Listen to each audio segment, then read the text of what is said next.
Hello friends, welcome to my channel. So ఈ వీడియోలో మనం ఇంతకుముందు నేను రింగ్ లైట్ అనేది అన్బాక్సింగ్ చేశాను కదా. సో ఆ లైట్ని నేను పర్చేజ్ చేశాను 174 రూపీస్ అరౌండ్ అలా. సో ఇక్కడ చూసుకోవచ్చు దాని యొక్క స్పెసిఫికేషన్స్, ప్రోడక్ట్ యొక్క డీటెయిల్స్. సో ఇప్పుడు నేను ఎందుకు ఈ వీడియో చేస్తున్నానంటే, ఈ రింగ్ లైట్ ఉంది కదా, సో దీంట్లో ఉన్నటువంటి బ్యాటరీ అనేది చాలా చిన్నదిగా ఉంది. సో 5 మినిట్స్ ఛార్జ్ చేస్తే ఫుల్ అయిపోతుంది, అలాగే 10 మినిట్స్ వరకు వస్తుంది అంతే. సో చాలా బ్రైట్నెస్తో 10 మినిట్స్ వరకు వాడుకోవచ్చు, తర్వాత చాలా డిమ్ అయిపోతుంది లైటు. సో అందుకనేసి నేను దీన్ని బ్యాటరీ అనే దాన్ని రిమూవ్ చేద్దామని చూశాను.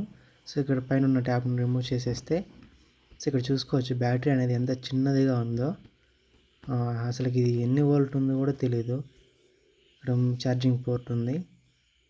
సో ఇప్పుడు మనం దీన్ని ఇక్కడ ఉన్నటువంటి 2 స్క్రూస్ని ఓపెన్ చేసి చూద్దాం, అసలుకి సర్క్యూట్ బోర్డ్ అనేది ఏ విధంగా ఉందో. చూడండి సర్క్యూట్ అనేది ఎంత చిన్నదిగా ఉందో. సో అక్కడ దాంట్లోనే ఎల్ఈడి ఉంది, దాంట్లోనే స్విచ్ ఉంది, అక్కడ ఒక ఐసీ ఇచ్చారు, battery connection, charging port, LED connection అన్నీ ఇక్కడ ఇచ్చారు. చూడండి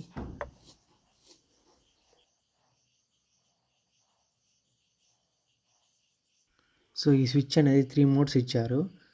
సో ఫస్ట్ మనం ప్రెస్ చేసినప్పుడు కొద్దిగా బ్రైట్నెస్, సో అలాగా ప్రెస్ చేసినప్పుడల్లా బ్రైట్నెస్ అనేది ఎక్కువ ఉంటుంది. ఇప్పుడు మనము ఈ బ్యాటరీ యొక్క ఎన్ని వోల్ట్స్ అనేది ఉందో చెక్ చేద్దాం మల్టీమీటర్తో. సో ఇక్కడ నేను మల్టీమీటర్ యూజ్ చేసుకొని, సో దాని యొక్క వైర్స్తో ఇక్కడ చెక్ చేస్తున్నాను. సో దీన్ని చెక్ చేసినప్పుడు అరౌండ్ 2.87 వోల్ట్స్ అనేది ఈ బ్యాటరీ అనేది ఉంది. చూడండి ఇంత చిన్న బ్యాటరీలో 2.87 వోల్ట్స్ అనేది ఉంది. సో ఇప్పుడు ఈ బ్యాటరీని మనం రిమూవ్ చేసేసి, లిథియం అయాన్ బ్యాటరీ ఉంది కదా, సో ఆ బ్యాటరీని ఇక్కడ సోల్డరింగ్ చేద్దాం.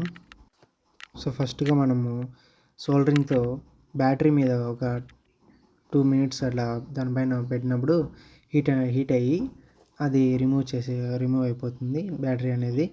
సో నెక్స్ట్ మన యొక్క బ్యాటరీ యొక్క 2 టెర్మినల్స్ నెగిటివ్ అండ్ పాజిటివ్కి వైర్స్ అనేటివి సోల్డరింగ్ చేసుకొని, ఆ సర్క్యూట్ బోర్డ్కి అలాగే మన బ్యాటరీకి రెండింటికి సోల్డరింగ్ చేసుకొని ప్రాపర్గా సోల్డరింగ్ చేసుకోవాలి. సో సోల్డరింగ్ చేసుకున్న తర్వాత అగైన్ టెస్ట్ చేద్దాం అసలుకి వర్క్ అవుతుందో లేదో. సో స్విచ్ని ఆన్ చేసినప్పుడు సో లైట్ అనేది చూడండి ఎంత బ్రైట్నెస్గా ఉందో. సో ఇప్పుడు నేను ఛార్జింగ్ పెట్టి చూస్తున్నాను. ఛార్జింగ్ పోర్ట్ మన మొబైల్కి పెట్టుకుంటాం కదా, అదే యూఎస్బి కేబుల్తో టైప్ బి పోర్టు ఉంది. సో దాన్ని స్విచ్ ఆన్ చేసినప్పుడు చూడండి ఇండికేటర్, రెడ్ లైట్ ఇండికేటర్ అంటే ఛార్జింగ్ అవుతుందని అర్థం. సో ఇప్పుడు ఈ పీసీబీ మోడ్ ఉంది కదా, సో మళ్ళీ అగైన్ అసెంబుల్ చేద్దాం. సో కరెక్ట్గా పోర్టు వాళ్ళు అక్కడ పోర్ట్ అనేది కరెక్ట్గా సరిపోయేట ఆ పొజిషన్లోనే పెట్టి స్క్రూస్తో బిగి చేయాలి. సో నెక్స్ట్ గ్లూగన్తో ఈ వైట్ ఎల్ఈడి పవర్ ఉంది కదా, సో దాన్ని స్టిక్ చేసేయాలి గట్టిగా. సో నెక్స్ట్ స్విచ్ ఆన్ చేస్తే చూడండి లైట్ అనేది ఆన్ అవుతుంది. So lithium ion battery, so ఆ చిన్న బ్యాటరీని రిమూవ్ చేసి దాని ప్లేస్లో లిథియం అయాన్ బ్యాటరీని కనెక్షన్ ఇచ్చాను. ఇలాంటి మరిన్ని వీడియోస్ కోసం మన ఛానల్ని సబ్స్క్రైబ్ చేయండి.